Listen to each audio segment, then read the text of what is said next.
a maior vilã de todos os casamentos, eu tenho certeza que é a chuva. E se chover? E se molhar? O que eu faço? Gente, hoje nós vamos falar sobre quais os cuidados que você precisa ter para evitar que a chuva atrapalhe ou estrague o dia mais importante da sua vida, que é o casamento.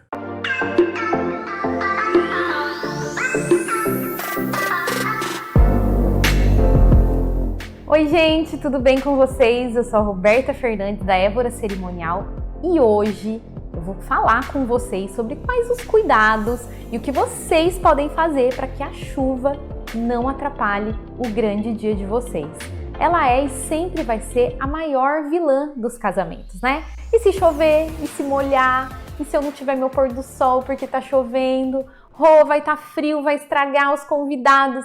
É sobre isso que nós vamos falar hoje e sobre quais cuidados vocês precisam ter para que esse fenômeno natural que é a chuva, e que eu particularmente acho que chuva é bênção em casamento. Mas é claro que se você já criou uma expectativa aí sobre esse grande dia, é bom você tomar alguns cuidados para que ela não atrapalhe o momento mais especial da vida de vocês. Se vocês são um casal que estão iniciando aí o planejamento do casamento, primeira coisa que vocês têm que pensar é o mês que vocês vão escolher para casar. Se vocês ainda não escolheram e se vocês já não têm uma data, né? Às vezes vocês querem casar numa data específica, aí tudo bem. Mas se vocês estão aí só escolhendo o mês ideal para esse casamento e não tem nenhuma data fixa, o mês é muito importante. Claro, gente, que não tem como saber se naquele mês ou naquele outro, se naquele dia específico do casamento de vocês vai chover. Mas a gente consegue minimizar de acordo, né, com as estatísticas, de acordo com todas as informações que a gente tem sobre os meses, né, que já se passaram dos anos anteriores. Então, escolher um mês é importante. Existem alguns meses que, né, de acordo com as pesquisas, costumam chover menos. Que é abril, maio, início de junho, depois a gente vai para setembro, outubro e no início de novembro. Esses são os meses que, de acordo com as estatísticas, chovem menos. Tem como garantir? Não, mas já é alguma coisa, né? A gente já fica mais confortável em saber que nesses meses chovem menos. Mas tem uma outra coisa que vocês precisam analisar nos meses. Existem meses que ventam muito. Então, talvez a chuva não atrapalhe, mas o vento sim.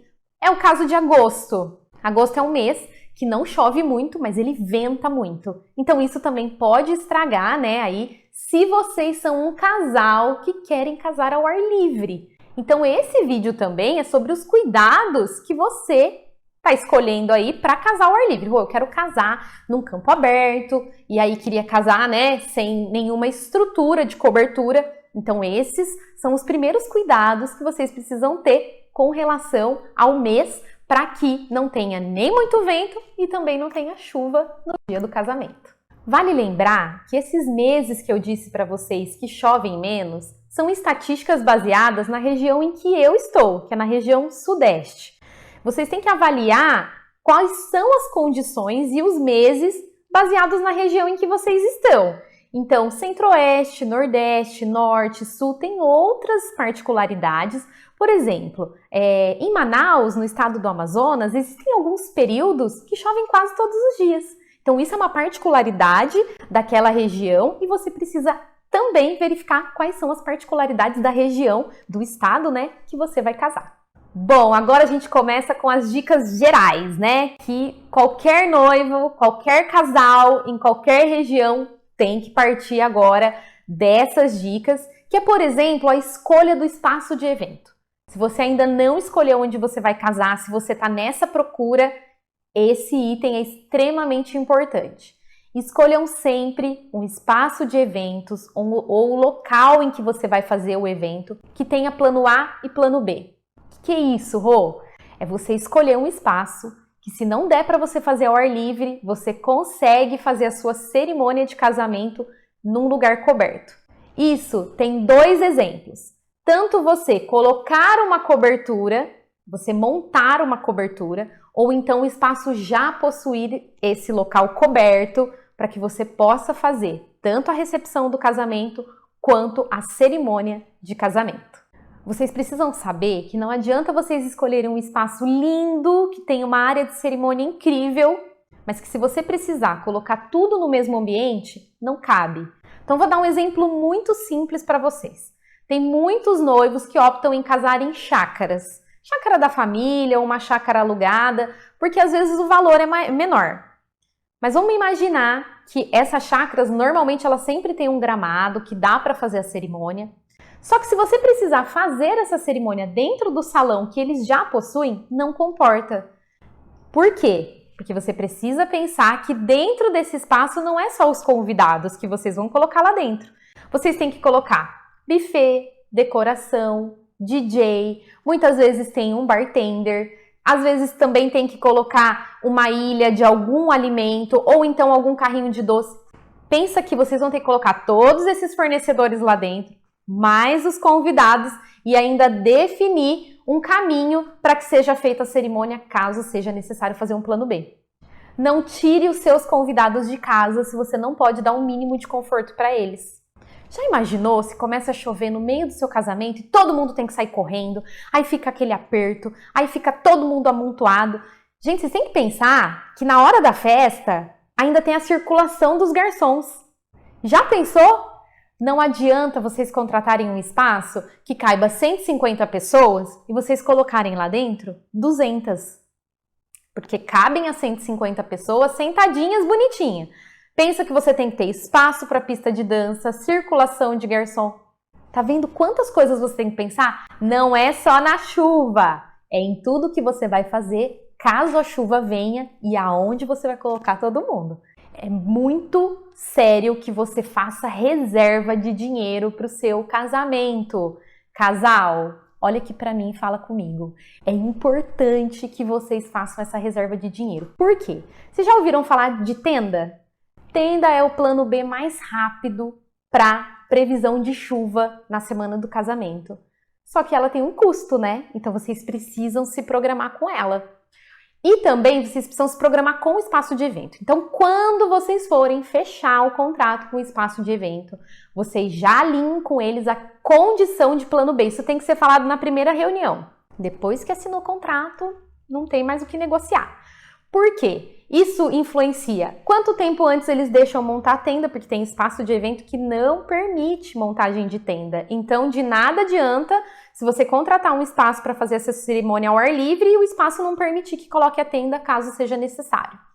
Então, se programem com dinheiro, se programem com o espaço de evento para você saber quantos dias você tem para montar, porque tem espaço também que não permite montar ou no dia, e se pode montar um dia antes, tem espaço que deixa mais, porque tem toda uma questão de cuidado do gramado e tudo mais, mas isso é um papo para um outro vídeo. Por que vocês decidiram casar ao ar livre? Por que essa expectativa para o casamento? Isso é tão sério, porque assim, quando a noiva, principalmente a noiva, viu? Mas quando alguém do casal cria essa expectativa de casar ao ar livre, a gente tem que entender o porquê disso. Eu só quero porque eu quero que tenha verde em volta. Concordam que a tenda não vai influenciar? Porque vocês vão continuar com o visual verde em volta de vocês. É porque eu quero o pôr do sol, eu quero que tenha uma foto específica de um raio de sol, porque tem isso, viu, gente? Quais são as expectativas? E se chover nesse dia? Vocês não podem deixar que esse fenômeno estrague o casamento de vocês. Eu vou dar um exemplo muito simples. Eu tenho um casal lindo, que eu sou assim encantada pela história deles. E no dia do casamento não tinha nenhuma previsão de chuva. Zero, gente. Não tinha plano B para o casamento deles. Porque não tinha previsão de chuva. Era um dia que a gente estava acompanhando e não tinha. Só que na hora da cerimônia, começou a se aproximar uma nuvenzinha carregada de chuva e choveu. Pouco antes da noiva entrar, começou a chuva, mas o local onde os noivos estavam, onde o celebrante e os noivos estavam sendo, realizando o casamento, era coberto. Então, o que aconteceu nesse momento? Os convidados saíram dos bancos, a noiva não olhou para trás. Sabe qual é o segredo? Não olhar para trás. Os padrinhos, olha que time de padrinhos, se mantiveram firmes E a noiva gostaria que a saída, né, deles da cerimônia fosse feita com os sparkles, aquelas varetinhas que saem aqueles foguinhos. Não foi possível, porque na hora que eles saíram estava chovendo. Então nós fizemos um plano B de saída de cerimônia, que foi com pétalas de rosa. Conseguimos depois reunir os padrinhos, já estava anoitecendo, porque aí a chuva cessou. Fizemos a foto com o sparkle, que eu vou dizer para vocês, ficou ainda mais incrível do que a gente tinha planejado. E sabe o que os noivos optaram em fazer? Fotos na chuva. E até hoje ela fala para mim, Rô, eu queria um casamento de Pinterest e eu consegui. Então, não deixe que a chuva atrapalhe o momento de vocês. Já tá acontecendo, não tem o que fazer, se joga e deixa o casamento acontecer, porque vai ficar lindo como ficou desse meu casal, que eu tenho um carinho super especial. É essencial que a assessoria de vocês tenha ciência das expectativas de vocês, para saber se chover o que ela faz, se não chover o que ela faz e como é que continua aí. Mas se chover, ela precisa saber. Vocês vão me perguntar, Rô, qual é o prazo máximo da decisão para colocar o plano B? Eu vou falar por mim, tá? O que eu faço com os meus casais. A gente avalia, de acordo com alguns aplicativos de tempo, como é que vai estar o clima naquela semana. Se a gente já tiver certeza que vai chover, a gente já entra com o plano B, que é aquilo que a gente conversou no começo do vídeo. A gente já sabe qual é o prazo que o espaço de evento dá para a gente colocar a tenda, então a gente já se programa com isso. Se o tempo estiver instável, a gente bate esse martelo com 2 dias antes. 2 dias antes a gente se programa, por quê? Tá chovendo para você? Tá com previsão de chuva para o seu casamento? Tá com previsão de chuva para todos os outros casamentos. Então, todo mundo vai aí partir para o plano B. Então, pode ser que aconteça a escassez do fornecedor de tenda. Então, a gente precisa se programar com essa reserva de tenda 2 dias antes. A tenda estando reservada ou tendo o plano B reservado, no dia do casamento, o decorador tem que estar alinhado também com a equipe. Por quê? Se precisar fazer aí o remanejamento de decoração do plano A para o plano B, o decorador precisa estar de mãos dadas com a gente. Saibam que tem decoradores que não aceitam fazer mudança de decoração no dia do casamento. Então, o seu decorador, quando você for fechar com ele, você também precisa perguntar se ele está apto ou não a fazer o plano B. E aí, com 3 horas antes do evento, a gente decide se vamos manter o plano B ou não. Claro que cada dia é um dia, cada casamento é individual e isso não é uma regra. Dependendo do dia e do quão a equipe está alinhada, a gente consegue mudar esses períodos de horário. Pode ir para mais e olha, posso te dizer, já montei casamento com a noiva pronta para entrar, viu? Isso é parceria com todos os outros fornecedores. Gostou das dicas? Gostou do vídeo de hoje? Eu espero muito que vocês tenham gostado e agradeço muito por vocês terem ficado comigo aqui hoje. A gente se vê em breve. Um beijo, tchau!